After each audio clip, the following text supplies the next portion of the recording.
So Oz, welcome to the show. I am so happy to have you here. And I think we're going to have a lot to talk about because I know we have a lot of similar passions when it comes to food and nutrition. And I really can't wait for this discussion because I think it's going to be very insightful for a lot of people. I think a lot of people listening are also going to say, yes, it's going to validate a lot of things for people, but I also hope it's going to clear up a lot of confusion for people, and also just help more people find out about the wonderful work and what you're doing. So why don't you start, kind of from the beginning? Tell us a little bit about yourself and your journey and how you came to do what it is that you're doing now. Yeah, sure. Thank you, Pam. Likewise, I'm very excited to actually connect with you over this discussion. Thank you for having me. I likewise admire what you're doing. So it's mutual. Let me explain a little bit, just give a bit of background about myself. So I was born and raised in Germany, in Berlin.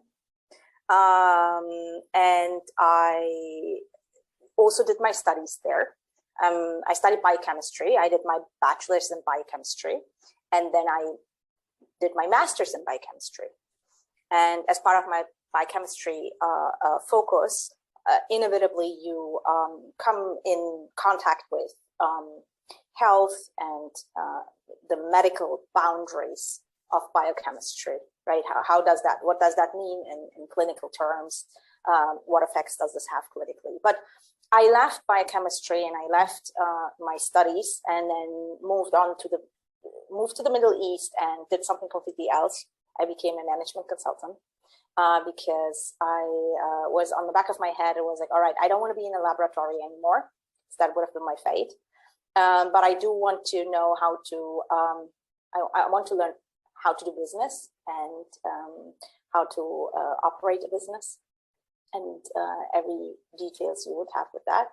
So I said, all right, let's go to the Middle East, somewhere where it's warmer than in Berlin because it's perpetually cold there. And I joined a management consulting firm here, became a management consultant. In end of 2015, I had my first daughter, Selena, who's now 6 years old. And when Selena was born, I started thinking about, all right, so now there's this human being that needs to be fed, and it's my responsibility. I made her. So I have to really do diligence here and understand what do I need to give her? What does she need? And initially I breastfed her. So the first 6 months she was on breast milk. And then when she started weaning off, that's when I really went into detail into pediatric nutrition. So what does she need exactly in terms of nutrients? Where am I getting these nutrients from? How much of these nutrients does she need per day, per week? What's the intervals that we are looking at? And that set me off. That actually, in hindsight now, explains why Sprout was born, because that was the precursor to Sprout. Through that research, I realized, hang on, everything that my child needs, and not only my child, everyone else's child needs, is not readily available, is not convenient, and I have to go out of my way to become a little Sherlock Holmes in the supermarket, read packaging, read labels, read ingredients, and then spend a lot of time cooking. In my specific instance, it was okay because I'm an obsessed chef. I love to be in the kitchen. Everyone else hates it. I love it. But that is not the case for the majority of parents. And that basically sort of like set up the beginnings of Sprout. I met Katarina. She's on the other side. She's a consumer, as in like she's the one that struggles with the kitchen, and she's the one that struggles with reading the nutrition fact labels. She doesn't want to read them, and I think by now I think she shouldn't be. No one should be required to. There should be some safeguarding in the system that helps parents, and then we sort of like said, all right, let's do Sprout. Let's go into because healthy food made from whole foods for kids with a health first approach, where every product you develop, you only develop for nutrition perspective, for nutrition purposes. The purpose of this food is to nurture this child. That does not exist. And that is the main gap in the market. Products are built for shelf life and for profits, which is great. I mean, you have to make a company run, right? But not with the health first approach. So that's something we wanted to change. Yeah, this is a discussion, and we've kind of had this before, making a company run, but not at the expense of the health of children or adults or anybody, because that's kind of very unethical. I agree with you. I struggled also when my son was born to find a lot of healthy options. I think now it's a little bit better when I go in and I kind of see what's available for small children. There's a few more choices. It is by far from, fantastic, but where we were, he's 14 now. So where we were like 13 years ago, it's better. But we, like you, did so much cooking of everything at home. I didn't buy any kind of, jarred baby food for such a long time. And when I did, I was super selective about what it was. Yes, he still ended up with type 1 diabetes, not because of how he ate. So for anyone listening that doesn't have experience with diabetes, type 1 diabetes is autoimmune. They're not really sure why it happens.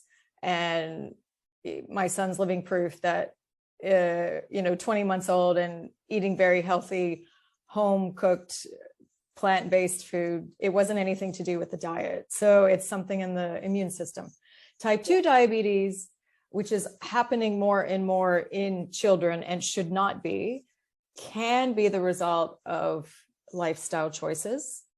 Sometimes it's also genetic because insulin resistance, and that's a whole nother discussion. So I just want to differentiate between those because diabetes can happen for a lot of reasons.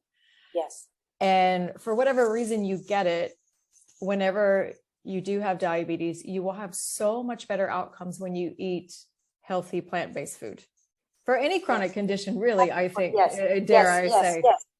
You're absolutely right. I mean, it's you can get it for a variety of reasons.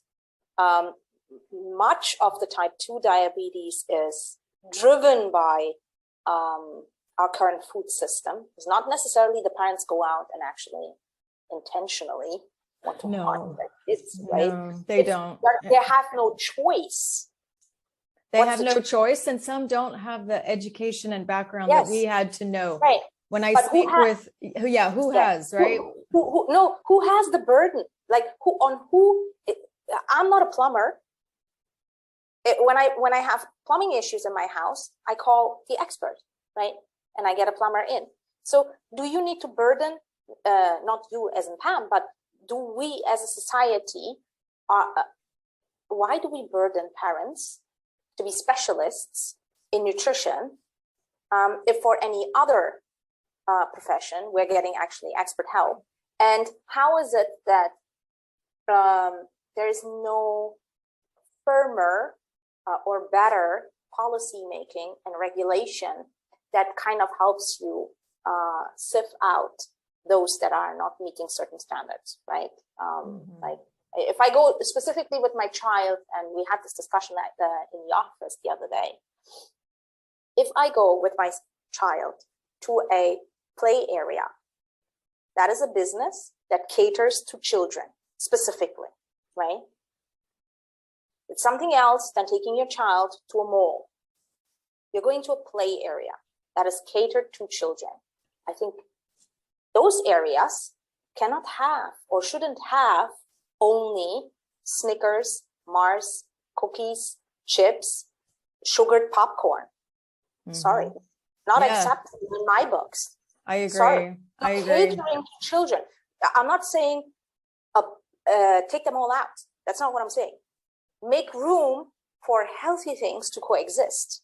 Yeah, you might have less of a profit margin there, but that's the business you chose to be in. I mean, there has to be some ethical responsibility in that setting, right? Same with schools. You are a school. Children come to you. They have to come to you. You can't be offering chicken nuggets and French fries in the school canteen. Sorry, not acceptable to me. Yeah, that was one thing I loved about my son's nursery is they always have these amazing, home cooked, pure foods. I would still send food a lot of the times because we had to count all the carbohydrates in everything we cooked and what he ate, and it was not processed.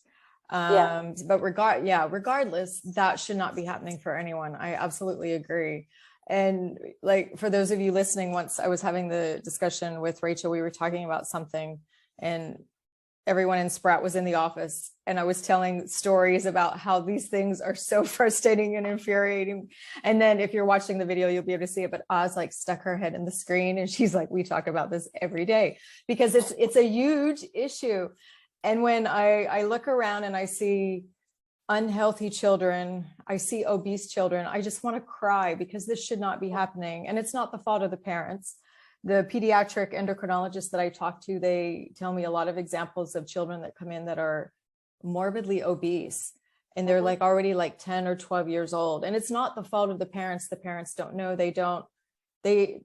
Of course, nobody goes out and intends to say, hey, I'm going to give my child diabetes, but these foods are marketed as they're being okay, or they're fun, or they're marketed for children, and it's not okay. And then suddenly over time, the weight comes on and the doctor says, what kind of future is this child going to have? Bariatric surgery as a teen?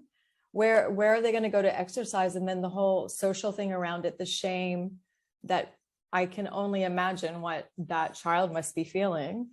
It's so I mean, and the overweight and obesity in early childhood is sort of like the epicenter for a lot of things coming from there, right? Yeah. It almost feeds into other diseases directly. Oh, absolutely. Like morbidity, mortality. Yeah, see, all of it, right? So it really is essential that we really help bring about change in many different shapes and forms, right? Change in terms of education, change in terms of better products, change in terms of better policies. At all these instances and levels, change has to be affected. Otherwise, I'm in the same boat. My heart breaks. My heart breaks. Yep, I agree. So for those listening that are not familiar with your amazing company, can you tell us what it is that you do at Sprout? Right. So Sprout is a kids food business with a mission to make better foods for children, and we do this by closing a gap in the market that is focused on getting children to eat more plants. All our meals are 100% whole food plant-based. They are following certain nutrition requirements, pediatric nutrition requirements, and are designed to supply children with those nutrients they really need and bring in that balance of fruit, having whole grain, legumes, and veggies in your diet daily, which is really hard here. So we have over 500 customers currently, and we have only one vegan customer. Interesting. Right? Yeah, because it's not the plant-based folks that need us. It's the omnivorous households that really struggle to design a fully plant-based, whole food plant-based meal. That's where those issues lie. So that's what we specialize in.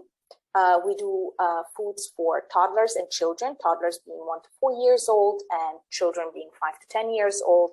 We have adults ordering children food. I believe it. You sent me some and I ate it, and it was amazing. Okay. It's so good. So yeah, and especially if you're struggling how to eat healthy, it would make sense as an adult also, because we have all these apps to get food delivered to us, which 99% of it is not good for us. Yes, exactly. So we'll be on Talabat soon. So okay. Oh, amazing. We're just about to prepare everything and get them ready. So maybe in like 10 days or so, we'll be available on That's Talabat. exciting. Yes. So we do. So, and we are going to add now infant food. So 6 months plus for the infants. And aside from that, we have different products or product categories. So we have meals. These are the meals that you had. We have breakfasts. We have frozen items in there. Go things like dumplings or like iced popsicles or smoothie coats, what we call smoothie coats. That's what's nice. What it actually is.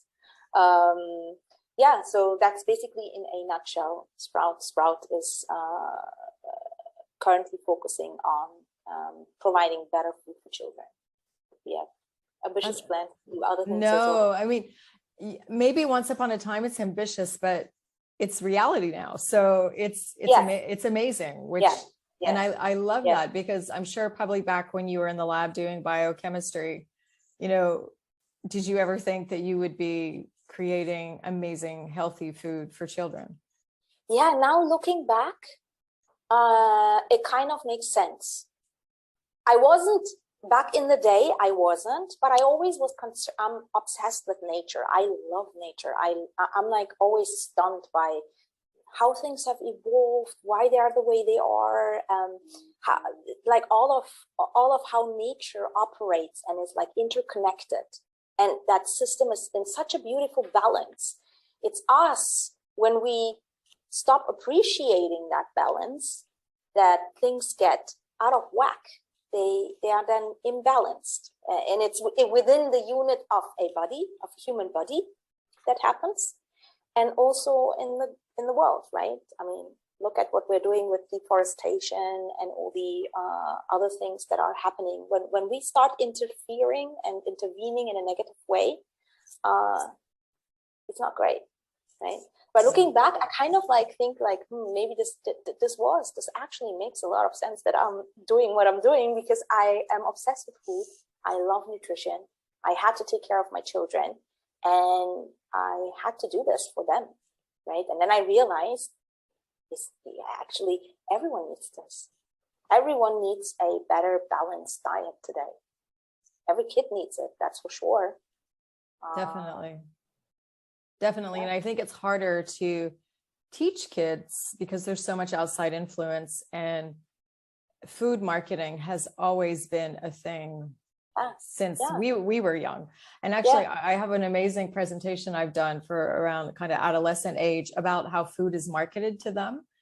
And I really thought that kids, the first time I did this was a few years ago, and I thought, kids nowadays are so much smarter than we are, and they're going to say, oh, we already know this. But actually, when I started to talk to them about it, I could see on their face that they'd never thought of food in this context before, and the messages that they're getting, like, you know, some of the famous soft drinks, just the way those are marketed, who they choose, you know, football heroes. And I mean, I'm so sorry, you know, to say it, Beyonce, Pepsi paid her crazy money to market it. And of course, these are all people that children and adults look up to, but they're very smart in how they do it. And then also the ultra processed foods, the way that they're researching them in the lab to make them more addictive, crunchier, taste better, and to like down to the chemical reactions that our brains have when we're eating it is frightening. Yeah, I mean, if you just take a step back and you think about, is there anybody, would you ever binge eat on broccoli? I kind of have, but because I want to, but I'm weird like that. But, yes. Well, there was that one time. There is actually, if you take things like whole foods from nature, that concept of binge eating, overeating, you're intending to eat a handful of chips, but you end up eating the whole pack. Yeah. Why? Because it's addicting. I can't do that. And and as an adult, and it's also important to teach your kids this too, to realize if you're a stress eater, which I can be. Like, I won't keep chips or crisps or anything like that at home, because when I want something, I like crunchy things and I love the textures of foods. And now ultra processed crunchy stuff, you can imagine that's not a good place for me to be. So one time though, I did test it. I'm like, I'm really craving something crunchy and I don't have anything. So I went into my refrigerator and I pulled out all the produce that I needed to use in the next couple of days. And I made this salad. And I would have to chew, and that really got the stress out. So I took a picture of it and I wrote about it and I called it my stress salad. And so now I try to make stress salad instead of, get something, but it's hard because the temptation is there. It's we're addicted. Yeah. And you know what's really, so I'm not, by no means anti-packaged food. Right. So I want to take a moment to make this clear. Yeah. Same here. Everything in moderation. Packaged food. Yes. Right. You will have your moment where you eat chips. You'll have your moment you drink Coke. You have your moment. The problem is not, the problem is the frequency of this. Yes, exactly. And the probability of your child being exposed to ultra processed foods is just super high. Yes. And what ends up happening is that 60% of children, 60% of what children eat in a day ends up being processed or ultra processed food. Yeah. And that is just way too much. I agree. That is way too much. I'm surprised that it's not more than 60% for some, to be honest. I mean, maybe that's an average. Outdated. I can send you the report, but I think it's a bit outdated. I'm sure it's more than that. Yeah, it's not going down. Cookie here, it's like everything. White bread is ultra processed. Yeah, so we just put a video up about bread. And you're not counting it as a processed food. White bread with white flour is an ultra processed thing. It hasn't been,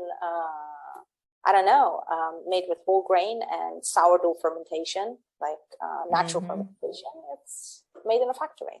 Exactly. People need to be mindful of that. And even if you start, like what I find the challenge now with the teenager, we started eating very healthy. He loved it. We opened his palate up to so many things. And like many families in Dubai, we traveled to many places. My son loves to travel. So he was a bit adventurous, going to places, cultures like Japan, where there's not so much processed food, was just so much fun for him because he got to try all this amazing stuff. But now back here, with friends and at school, and I was, don't get me wrong, the times when we were in lockdown and COVID and all of these things that our kids went through were really challenging. But there was a small part of me that was super happy when they said, because of COVID, we can't bring in food from outside anymore, because donuts were coming in every other day for the birthday. And it wasn't like a once a year thing. And even now there's an upcoming sport event and they have a canteen and they sell things. And of course you want it to be fun, but then they always associate parties or sporting events with ultra processed foods. Like a hot dog is not what anybody needs to eat after a sport. So it's part of, like you said, it's a systematic problem. I'm not pointing fingers at the school or at parents that want to send in donuts or anything like that. It's part of a larger systematic problem where we do what's convenient or what seems fun, but we're not really stepping back and looking at how is this really affecting us in the short and long term? Long term, yes. Yeah, I just walked out this morning. I dropped my kids at school. I'm walking out. I'm looking at the cafeteria's menu on the way out, because there's like a blackboard written what's on the menu. Chicken hot dogs. How is a hot dog finding a place on a school canteens or cafeteria's blackboard? How is this not regulated out? Yeah, this was how is that even legal? Yeah, how is this even legal? Yes, Katarina loves to say that, and I totally agree with her. She says, I'm going to a restaurant with my child. I'm looking at the kids menu. I see chicken nuggets, French fries, burgers, pizza, and maybe a pasta with some sad ketchup-y tomato sauce. You don't know, is there tomato in there or no? Yeah, and it's a refined pasta, not even like a whole grain pasta. This is ultra processed food. You and I and everyone else on the planet defines this as junk food. Yet we have made junk food kids food, because we've put a title on top of the segment and we called it kids food. When we go to a restaurant, the waiter brings the kids menu. We're teaching our children that that's your food. And then you want them to eat broccoli at home?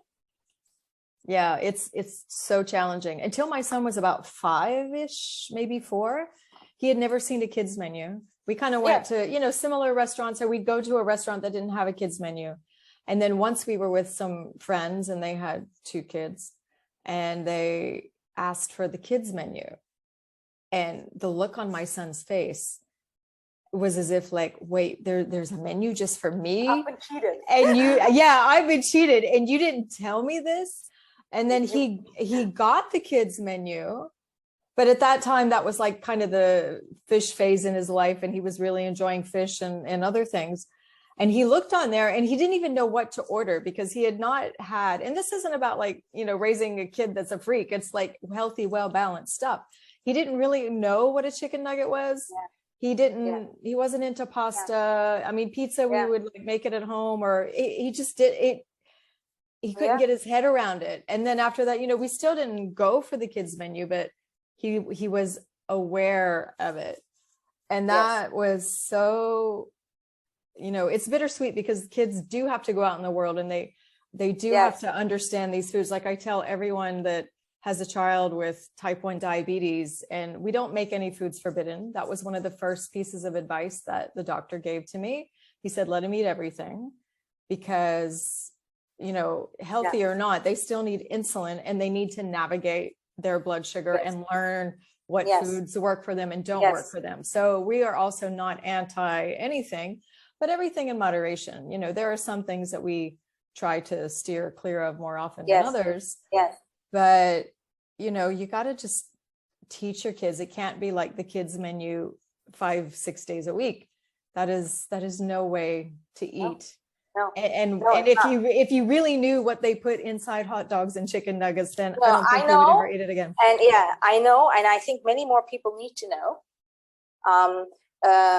Cured meats, such as bacon, hot dogs, and salamis, and your cold cuts, and all that, like cured and processed meats, they're classified as a level 1 carcinogen, right? Yep. By the Cancer Association, right? And what does that mean? Level 1 means we know it causes cancer, right? That's what it means, because cigarettes are also in that category. Right. Yes. We know there's sufficient evidence today that we know that eating processed meats causes cancer. Now, what's the risk of you getting cancer? Because you have eaten 1 hot dog. That's a different story. Exactly. What's the risk of you getting lung cancer because you've smoked 2 cigarettes? That's a different story. But why would I put my child on this pallet? I don't want them to be on that pallet. Yeah, you don't want it to be their norm. Yeah. Yes. Yeah. So that's why I don't. That's the issue I'm personally having. It's not the 1 chicken nugget that is going to kill my child. Obviously not. Yeah, exactly. But I don't want them to get this as their default palate. I want their default palate to be whole food, plant-based. Yeah, and that's what the science says. Yes. Right. And it's the same thing in the, you know, lifestyle medicine certification I've done, functional medicine, everything goes back to whole plant-based food. So as much whole plant-based as you can. So I have a question, and I never thought about it in this context before. One of the podcasts I listened to, it's an ultra marathon runner, and he interviews a lot of people. So there, you can imagine there's a lot of talk about food, nutrition, and he's a vegan ultra athlete, which is super cool. Yes. The plant-based processed foods. Yeah. Are they any healthier than the other processed foods? Yes. Okay. That's a discussion I actually very recently had with my husband. Oh. So, my take on it, my personal take on it. When you ask yourself, is this healthy? You have to compare it against something. You can't just say in and of itself, a product is healthy. Healthy in comparison to what? So I'll give you an example. What potato is healthy, right? Compared to what? Compared to a sweet potato, an orange sweet potato, it's not. Because the sweet potato is healthier, has more nutrients than the white potato, right? Okay, taking this thought, taking it to processed vegan foods. Processed vegan foods, in comparison to their processed animal counterparts, are better. But processed vegan foods, in and of itself, is also something you shouldn't be having too often. Yep. Right. I mean, it's really hard. Yeah. We also have the same thing. So when I have the choice, and that sort of like over the last 2 years, those products ranges in the supermarkets grew, and I finally could get a plant-based chicken nugget, because that's like the one thing that I really crave occasionally. But is it healthy? No. I mean, and what do we define exactly as healthy? It does give you some macros. It gives you the carbs, it gives you the protein, it gives you a bit of fiber in some cases in the plant-based product range. It gives you, if it's fortified, it gives you some micronutrients as well. And then what else do you really need? Yeah. I mean, if I want to cheat, if I want to cheat, I cheat with processed plant-based foods, but they're not health foods. Yeah. That's what similarly the discussion was saying. And like you, I don't like meat. I never did.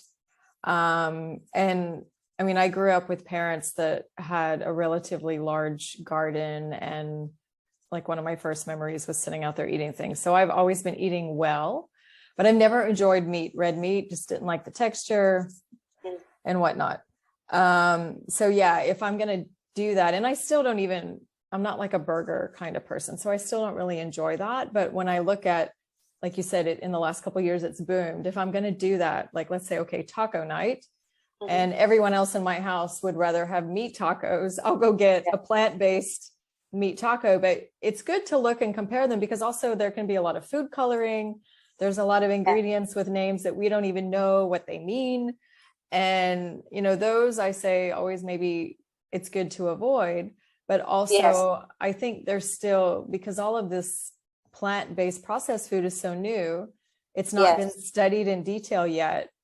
And early reports are suggesting that it may not be any healthier than the other processed. I like to believe it's a little bit healthier, but like it is a bit healthier. I mean, you don't have the cholesterol, you don't have the hormones in them, which are native to the animal, right? Okay. You can't even eliminate, you can't even take it out. I mean, or antibiotics and stuff too, right? You can't even like take it out. It's like inherent as part, it comes as part of the package, right? You don't have that, but it's not a health food. It's also your cheat food, and it's great that it exists, because occasionally I do need a plant-based chicken nugget. I do. Sometimes the chips aren't enough. Maybe this could be like one of your future developments, like the ultimate best macro-rich chicken nugget, fake chicken nugget, not real chicken. I mean, plant-based chicken nugget. You just want to have, or you go to a barbecue, and Dubai, thank God, over the winter months, it's like perfect to have like barbecues in the garden. Everyone eats a burger. What are you going to eat? What am I going to eat with my children? Am I going to go there with like a bell pepper or a corn? No, it's good that these products exist, because they reunify, help us reunify, because I can then just like grab a plant-based burger patty, and then my kids have that burger patty. Yeah. Oh, my kids don't like it. My son doesn't either. I bring my own. I know. There's that one great brand from Australia, and they have a few different ones, like one's from edamame, and there's a other plant-based kind of burger patties. And I brought some of those to barbecues for myself, and my son is like, oh my gosh, Mom, I'm so embarrassed, and I'm like, hey man. Yeah, they didn't grow up with the taste of meat, so they don't like anything that tastes like meat or resembles meat. Also, what I find is like for us, it's these patties are generally too thick and they're too heavy. So you really get tummy ache after eating that one. What's designed to be one patty is just too much. So we usually slice them in half. So one patty becomes two patties for two burgers. And then we load up with like some lettuce, tomato, and pickles, and a few condiments, and then that's much more palatable for us.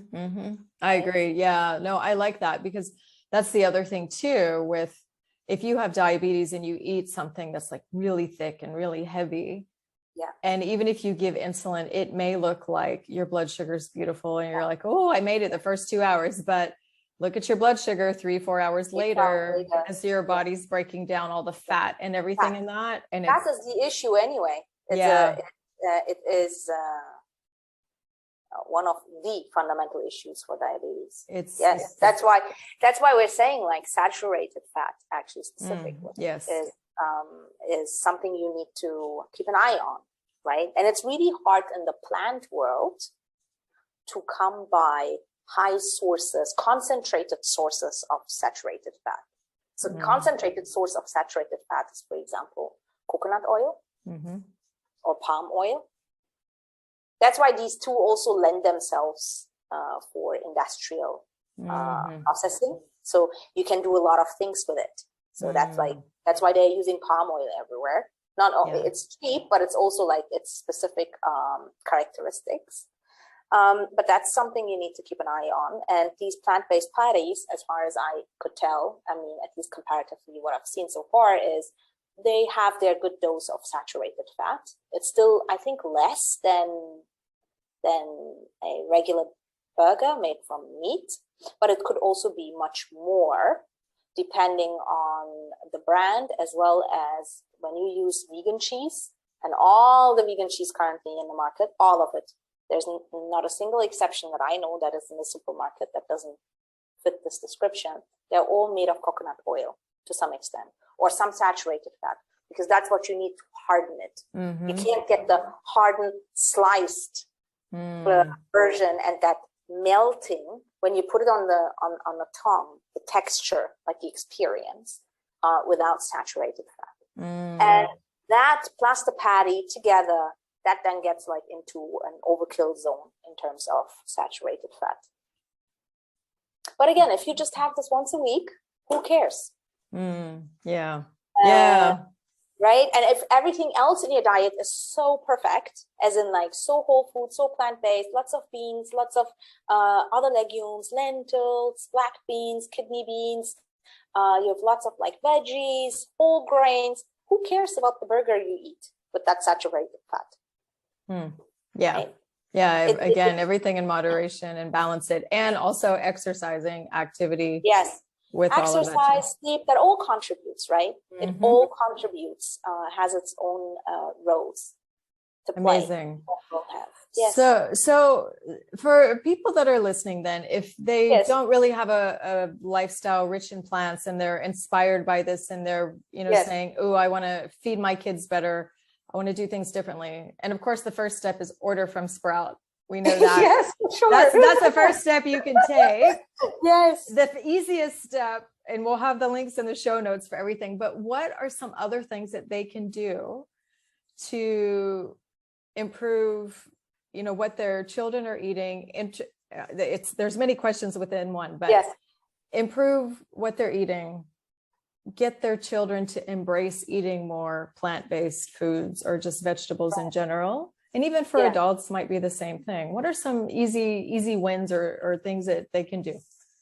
Okay, so this will entirely depend on the child, on the child's age. But what I do normally when I want to get my little ankle biters to get excited about something, I actually go shopping with them, buy that specific veggie or buy that specific thing. Then on the way, we'll talk about like, okay, what can we do with this? What do you think? Should we boil it? Should we steam it? Should we drop it in water? Should we put it in a pan? What do you think? Do you think this will change the taste or not? And then it's not so much about them eating it. I want the first session to be about curiosity. That's what I want. I want them to get curious and excited and see what they can do with it, and how does it change, and how does the taste change using different methods. I know this is time consuming. I know not everybody is into this, but this is like one way. Make this a bit of a game. Also, don't overthink it. You don't need to come up with a complex spiced stew that has all these food groups in them. So at Sprout, our philosophy is we'll give you definitely mandatorily three food groups in a meal. All the foods are made from veggies, whole grain, and legume. Mandatorily, that is in. And then depending on the recipe, there'll be nuts and seeds or not. There'll be other things in there. There's always spices in there, etc., etc. But you don't need to think that complex. Think simple. Either get canned legumes, like canned kidney beans, canned lentils, if that's too time consuming. If not, cook them, prep them, freeze them, right? As in cook them and have them in little Ziplocs and stack them up in your freezer. So when you do make a rice, chuck in one of the portion of lentils in your rice. Boom, legumes in the rice. Every kid eats rice. Add some legumes in there. Also, don't muddle things too much for children when you want to get them started on something, right? So don't like make it, oh, I'm going to add lentils and this and this and this, and then the kid gets something they're overwhelmed with. That's too much. Start with the singular ingredient. If it's a veggie, for example, you want your child to love broccoli. Just steam the broccoli, put some salt on it, serve it, right? If they don't eat it, say, all right, cool, no problem, don't eat it. But serve it the next day also. You know they said no, but make them look at it. Then you could, depending on the age of your child, you could make it a game. You could ask them, do you know what this does in your body? Just talk about it. Make this sort of like, bring it alive, right? And get curiosity involved. There's lots of things, but it comes down to how much are you able to invest in this, right? But being ready in the kitchen, being prepared is a key step. That's like, that's the most important thing. Even your whole grains, soak them overnight, boil them the next day with a pressure cooker. Instant Pot, amazing thing. It was on sale. I just got one finally. I don't have one. Is it worth it? Like all the rage? Yeah. It's just so much easier. Because with the pressure cookers, sometimes it doesn't click properly, and then you have like technical issues. The Instant Pot is just so easy. You just chuck it all in, put some water in, push the button, let it cook, then you have cooked whole grains. Okay, again, same thing. Portion, freeze, have it ready. And you could do this kind of prep work, depending on how big your freezer and everything is, once every 2 weeks. You prep a few legumes, you prep a few whole grains, you have them ready. You can take a handful, toss it in a salad. You can take a handful, put it in other meals that you already are used to, right? And that's how you begin this journey, bit by bit. And as you have these things ready, things will come up. Things will come up. You'll find recipes you can utilize, but being prepared is I think sits at the core of this. I love that.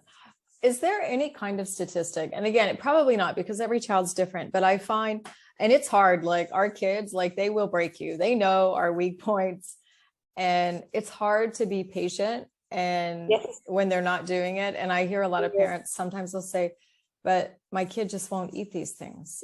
Yes. And then they give up. Yeah. So the parents, I'm seeing two things that are really, that I really would want to address. Number one is, just because your child said no to something today on Thursday, it doesn't mean that they will say no to the same thing tomorrow on Friday. Don't take the no of your child as in like, that's it, it's definite. And after this, I have to ban lentils from my cuisine, from my kitchen, right? Children don't work like that. Their minds don't work like that. They don't like it in this moment. Maybe it didn't look right to them, or maybe they had a bad day, they didn't feel well, whatever the reason is. Don't take it for like as the final decision. Keep on presenting it. So that's one thing. And when a child refuses a food, you have no choice but to retrieve. I mean, you can't go, you can't push. If you do push and you push too hard, you'll just like push them away. That's not what you want. I told my little girl, Luna. So Selena is a great eater. She eats everything. I mean, I have like really blessed with her. Luna is a problem kid. And for the longest time ever, she hated broccoli, right? She hated it. Although she's made plant-based, right? I'm 100%, almost 100% plant-based. But she hated it. And I was convinced that's not because of the taste. It's not because of the taste. It's because whatever. Maybe she saw in a cartoon that broccoli was villainized, which is also an issue, by the way. Broccoli is always the evil. Broccoli should never be broccoli. If not broccoli, it's spinach or something. But yeah, spinach, you're right. That's also the problem. It is really a problem because it sticks with them, right? So I told her, you know what, Luna? I'm eating broccoli now. When you were in my tummy, you told me you wanted broccoli, so I ate a lot of broccoli. So how come you're not eating it now? Right? She's like, no, I didn't. I'm like, yes, you did. You were in my tummy. I made you. So I know better.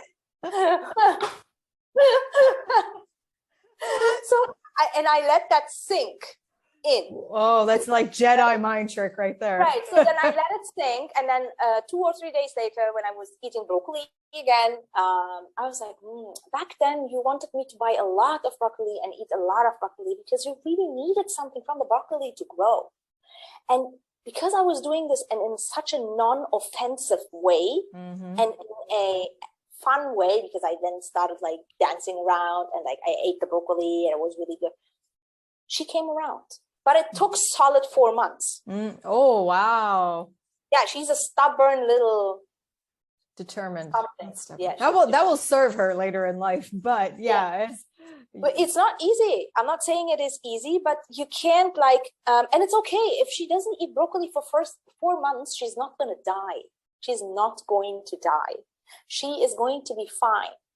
She eats other things. She can get the nutrients from broccoli. They're not exclusive to broccoli. At least the critical nutrients are not exclusive to broccoli. Broccoli has some exclusive things in there, or the cabbage family, but it's fine. But you need to find fun ways. Maybe that's the shopping list. Maybe that is the experiment. Maybe it's mashing and pureeing it. Maybe them doing it. Maybe you get a friend who you know is eating it, and then all of a sudden the friend is eating it, and your child gets inspired, right? There's a lot of ways to go about this. But again, it comes back to the parents, and the parents are working. And it's really hard. I know it is so damn hard. It is so damn hard. And then you go to a restaurant and boom, chicken nuggets French fries. Yeah, all thoughts of broccoli and dancing out the window. Right, and she's not going to eat a kale salad because she's 4 years old. Have you seen a 4-year-old chow down kale salad? Very unlikely scenario, even for my plant-based children. Yeah. Because the texture, the chewing thing, they can't even chew that well. It just doesn't work, right?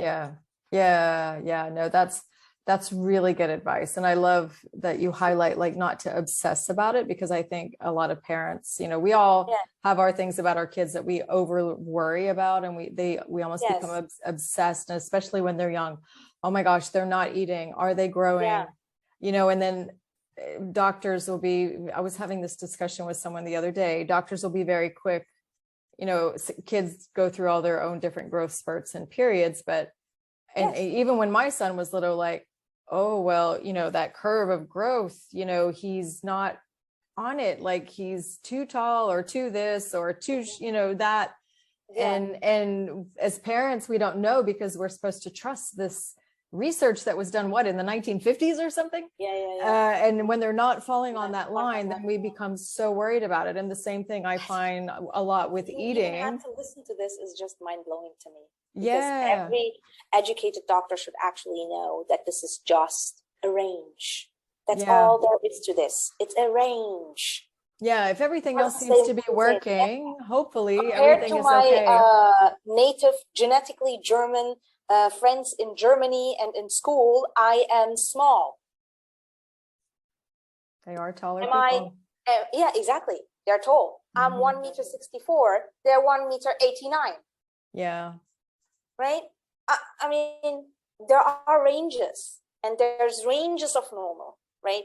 The norm being the norm. So that they even freak you out like that is just, I'm really sad to hear that. I really, really am sad to hear that. There's this great pediatrician that I follow, that I admire, who's the chairwoman of PAN, the Physicians Association for Nutrition, which I recommend everybody to have a look at. They have a lot of really good knowledge pieces, so information pieces in there, free webinars and seminars and recordings on food and nutrition.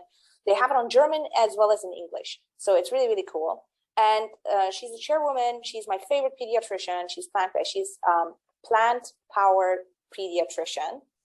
Her name is Carolyn Wiedmann, like W-I-E D-M-A-N-N, Wiedmann. We'll put that in the show notes. Yes, I'll message you the details. Thank and you. She's amazing. And she is bringing up a lot of these topics on her feed on Instagram. She was in English, now she's in German, unfortunately. But she's bringing up all of these topics because she's encountering them. That parents come and they're like really concerned, and they've been told that the child is not on this growth chart, and it's just really, really sad to hear that. Yeah, that's good that she's sharing more about it, though. I think it is changing, but it's a slow process, right? So it is. The new generation of doctors are becoming more educated about some of these things. Yes. Right, thankfully. Yes. And we're working with we're working very closely with them on a few projects, and are continuing to work with them. And they're an amazing bunch of people with lots of very good information out there for adults as well as for children. Amazing. I'm going to check it out after our discussion. I'm excited. I always love finding new, sites or new discussions or, things that are really working. I will definitely check it out. Wonderful.